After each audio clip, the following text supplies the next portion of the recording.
DW Africa Link.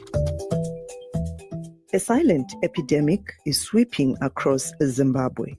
Drug and substance abuse is on the rise, tearing through communities and destroying lives.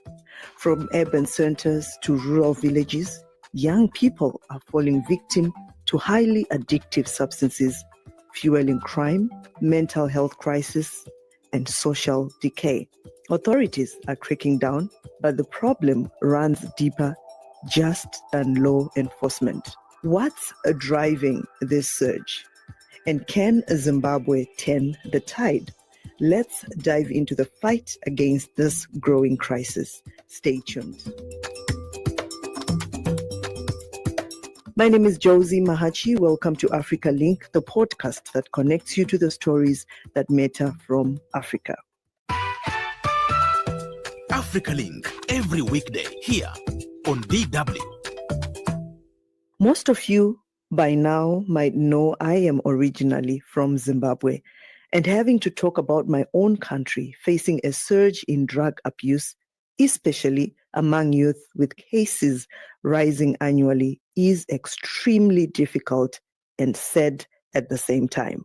However, an estimated 1 in every 30 households is affected, impacting over 500,000 people.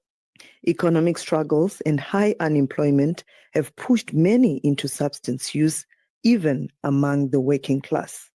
Authorities are cracking down, with police making arrests and the military warning officers against drug abuse. But how far can Zimbabwe go to end this crisis? Wilson Box, CEO of the Zimbabwe Civil Liberties and Drug Network, is joining me for this discussion, as well as DW's Harare correspondent, Privilege Mushaniri. I'll have to start with you, Privilege, as our ears and eyes on the ground, just to give us a clear overview of what exactly is happening in Zimbabwe in terms of drug abuse. Thank you, Josie.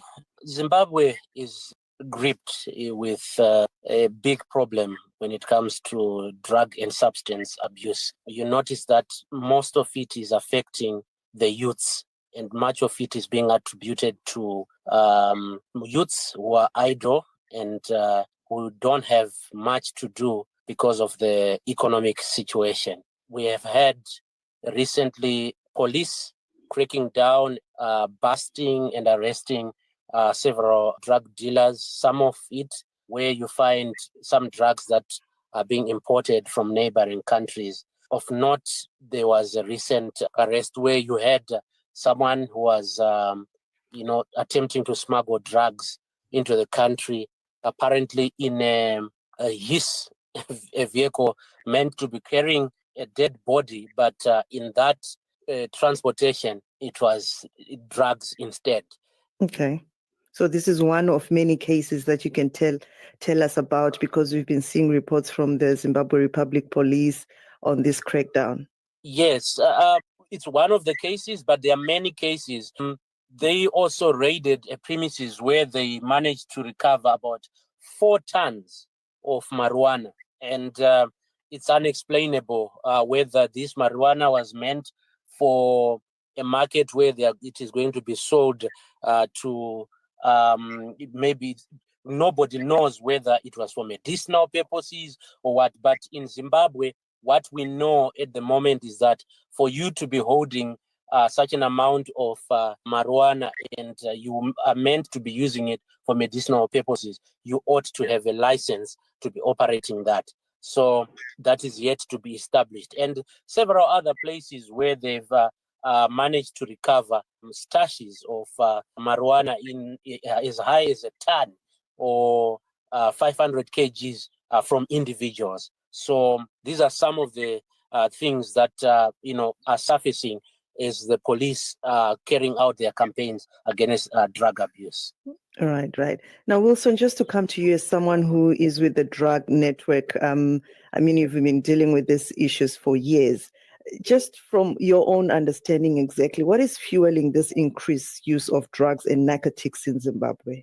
A lot of factors are contributing to the use and also trafficking of narcotics in Zimbabwe. Just like what Privilege is actually said, we do have the issue of unemployment, and this has been caused by our economy, which is not performing quite well. So most of young men and women in Zimbabwe are not employed. And then secondly, it's also sad to realize that for every 4 houses in Zimbabwe, at least one of the houses is actually dealing in drugs, which is very sad. And this has seen most of our young men and women being turned into zombies to some extent, because we have got more than 10 cases of murders, right, caused by substance and drug use, whereby we have mothers, relatives being killed in cold blood. And this is in the public domain. And we have also seen an escalation in terms of drug trafficking, whereby large stashes, just like what Privileges said, are being intercepted. So the issue of drug trafficking in Zimbabwe is now a multi-million-dollar industry.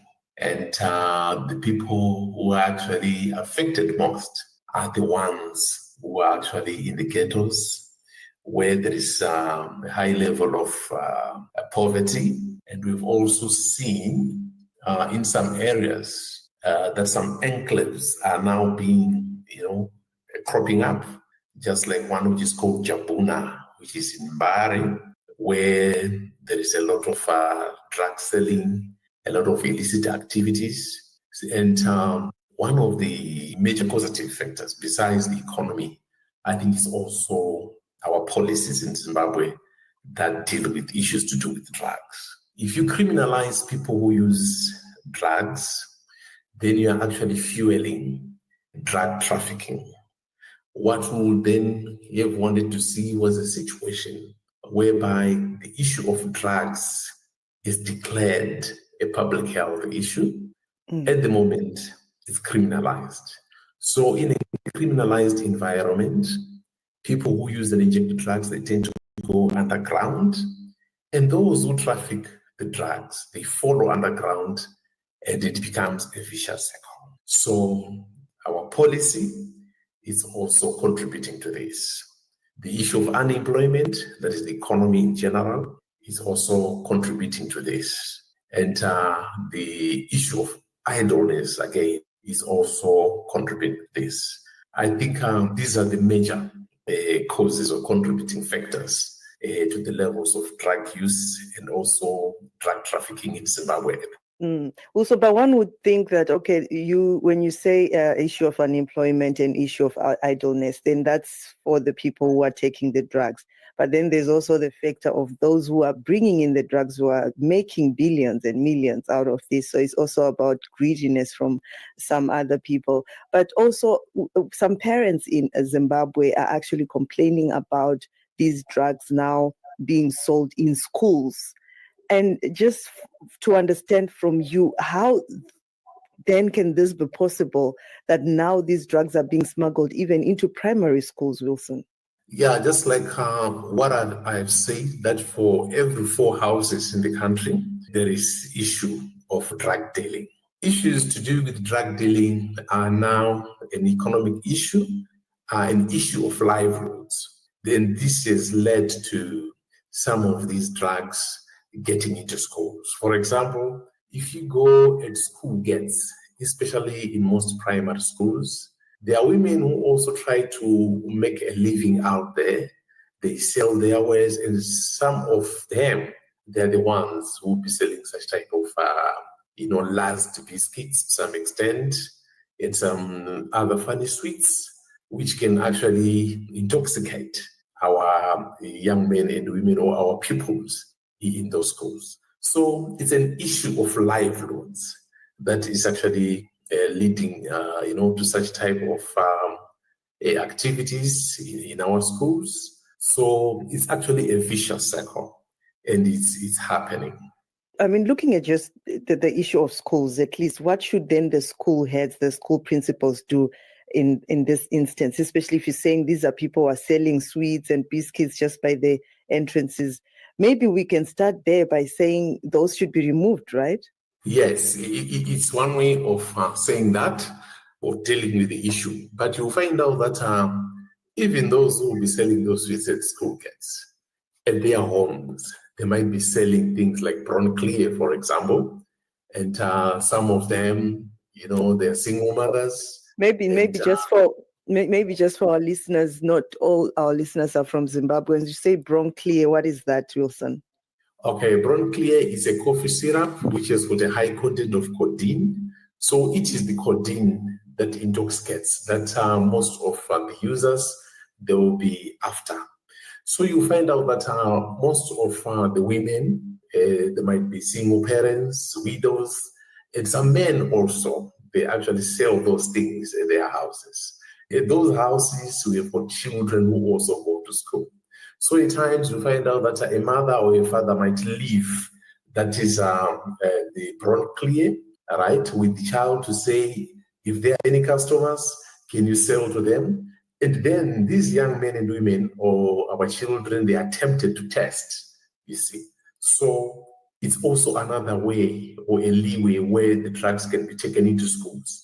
Possibly the child has got friends, they might also be tempted to go with the bottle and then they can test it.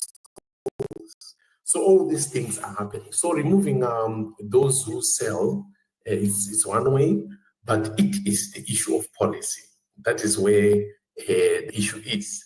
We've got an interministerial committee on drugs in Zimbabwe, which has been tasked by the president of the country to ensure that they tackle the issue of drugs. But from an independent point of view, we feel that the committee needs a lot of capacitation, a lot of funding, so that they also go into those schools to ensure that there is a lot of awareness campaigns on the dangers of drug and substance use.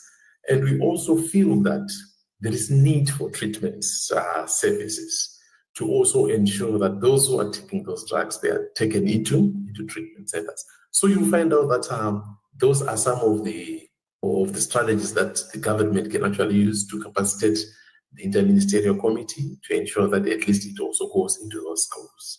And lastly, removing the defenders from the school gates can also be another way to assist. And also a crackdown on all the borders, the people who are bringing in these drugs. I think that is also a very important aspect that government has to look at. But like Privilege also mentioned earlier, Wilson, police has of late conducted a number of raids and arrests of these drug peddlers. What do you attribute to these successes? One challenge that we do have is of our porous borders themselves. The borders are porous and the drugs can always get in.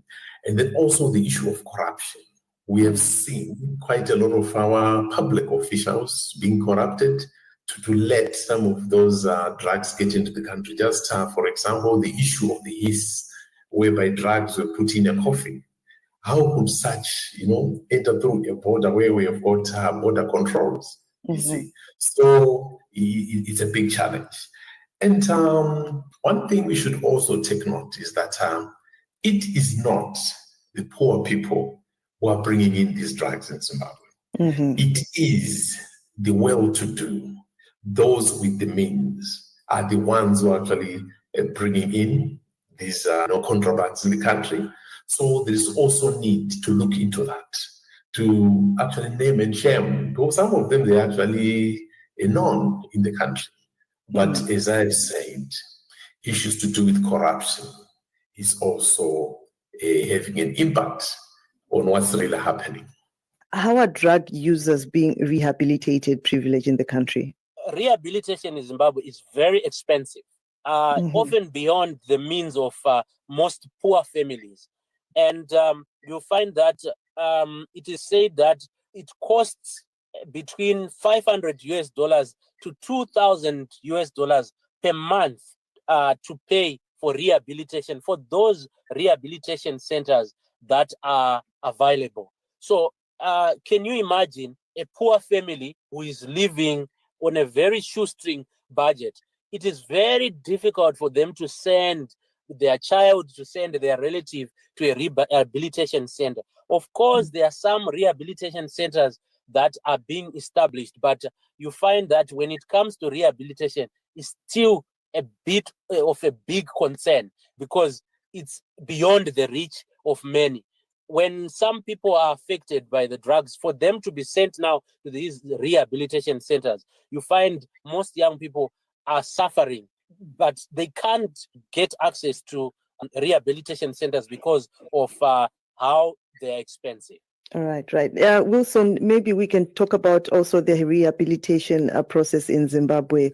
How many rehabilitation centers do we have in the country? Why is it expensive?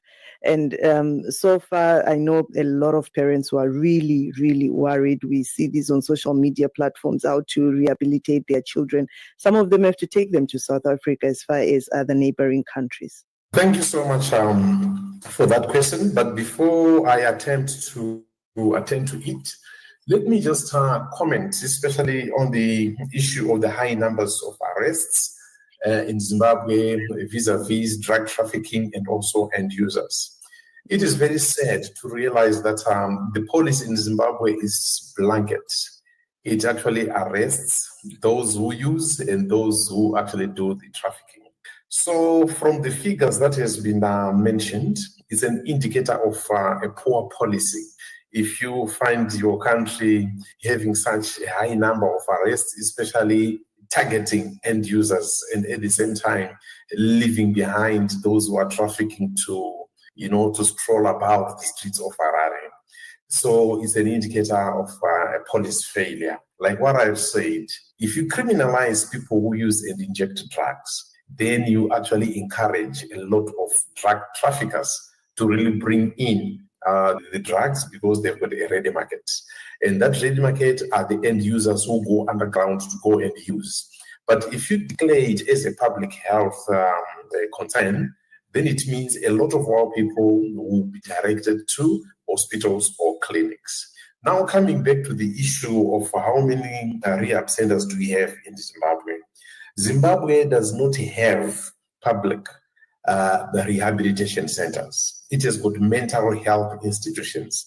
For your own information, a person who uses and injects drugs is not someone who has got a mental challenge because the issue of drug use is just temporary. So we do not have those facilities that really look at people who use and inject drugs. The only facility that we have that is a public facility was actually established in Mashonaland Central Province, that is in Chipadze, that is Bindura. It's known as Chipadze Rehabilitation Center. That is the only rehab that is dealing with people who use and inject drugs. The other facilities in the public setup, they are mental health institutions for people with mental health challenges. But in the private sector, we do have quite a number, but they are beyond the reach of the ordinary men and women in the streets. They are very expensive, and our people cannot afford that. So that is as far as the situation is concerned to deal with rehab centers for people who use and inject drugs. And what is your own idea of a solution for someone who's with the drug network, Wilson? The country should actually establish what are known as drop-in centers. These drop-in centers should be located where there is a great demand or need for such services. If you go to countries like Kenya, they've actually put in place a very good drop-in center system, whereby those with challenges to do with heroin use, they're actually referred there. And upon further management, if someone does not recover, then they sent to a national center where the people who use and inject drugs are further managed. I'll give you a very good example. In Zimbabwe, we have got Engucheni in Bulawayo, which is the biggest mental health hospital. But if you go at Engucheni, there is a lot of space whereby a national center for treating people who use and inject drugs can actually be established. And then at the primary level, we can actually introduce drop-in centers whereby, for example, I give you an example, like say in Highfield, we established drop-in centers, and then those with problematic drug use, if they are actually identified, then they can be sent to the national center in Blawahi. Right. But I'm just looking at this because I feel like Zimbabwe didn't have this because this was never a problem in Zimbabwe. I grew up in Zimbabwe. I lived in Zimbabwe. We are all Zimbabweans here. This was never a problem. So maybe the country was not just ready for such an epidemic. And now looking at this, you're saying that the private sector have rehabilitation centers, and who has investigated these rehabilitation centers as well? Because I've been following this story a lot on social media platforms. One parent was saying that she took her child to one center. I won't mention the name. Unfortunately, drugs were even being sold there as well. So this looks like it's a very deep crisis, Wilson, isn't it? Yeah, it is. Just like what I've said, there is need for the country to look at the policy that is actually dealing with issues to do with drugs and substances. If you look at countries like Portugal, for example, they've had challenges with drugs. But as we speak, Portugal will no longer have any challenges with issues to do with the drug use. If you also look at countries like the Netherlands, they actually had problems with drugs, but they had to look at their policy. So Zimbabwe also needs to look at its policy and really reform it so that it suits the Zimbabwean situation. Because we are losing quite a lot of young men and women, people with degrees, people with vocational education, qualifications. We need all those people to come back to society and actually assist in the development of our country. But as long as our policy criminalizes and does not look at the issue of saying someone can be treated and go back to society, then we've got a challenge. And then commenting on the issue that Zimbabwe used not to have such type of a challenge is very true. I concur with you.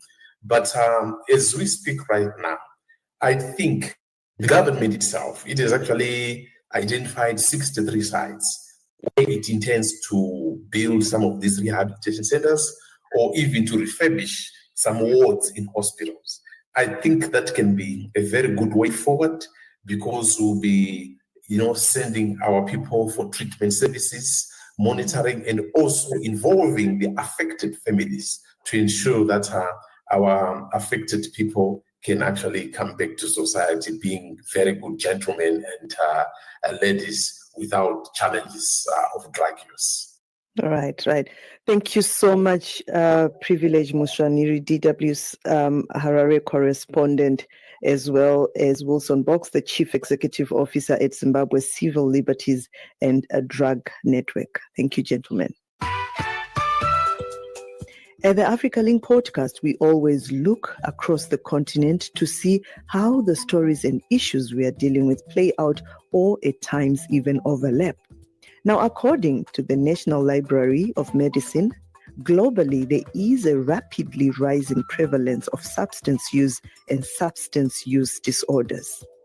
Also, in Africa, the use of illicit substances such as cannabis, the most widely used substance in Africa, with a prevalence of between 5% and 13% in West and Central Africa, is increasing rapidly. In the last decade, Africa has begun to be recognized as a consumer and a destination for illicit drugs compared to being previously regarded as mainly a transit zone for these drugs, serving as a link between Latin America and Europe. We can only hope that together we can make a difference in the fight against drug abuse and pave the way for a brighter future. Our collective efforts can bring about positive change. That's it for this edition of Africa Link. Remember, you are not just a listener, but a crucial part of our community, and your engagement can shape the direction of our discussions.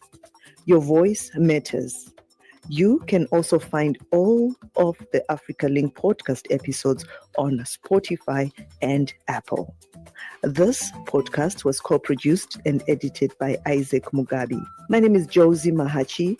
Thanks for listening. Until the next one, it's bye for now.